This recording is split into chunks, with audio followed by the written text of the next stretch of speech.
Few weeks ago, my bird feeder was absolutely packed. I was seeing house finches, catbirds, blue jays. I recorded 13 different bird species at this one feeder here at my house in New Hampshire since June.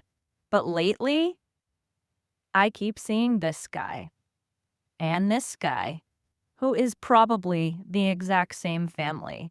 And this week, I noticed something strange. Some of the birds that used to be coming around almost every single day haven't been at my bird feeder in over a week.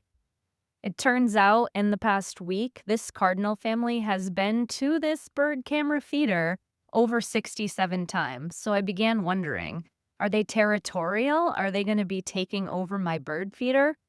I actually thought that was a pretty good theory, as northern cardinals can be territorial, especially during breeding season. But this particular cardinal visits my feeder over and over throughout the day. And that is when I realized there's probably a problem with my theory. It's August in New Hampshire, and if you're a bird, there's basically an all you can eat buffet right now happening. There's insects, there's plants, we have bees, we have fruits and berries in our backyard. During the spring, birds are migrating and they're establishing territories, they're building their nests, and they're raising their babies.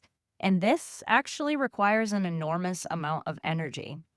When summer arrives, there's natural food everywhere, so simply, birds just don't need my feeder as much. But then New Hampshire does what New Hampshire does. Fall is going to be happening way quicker than I actually want it to.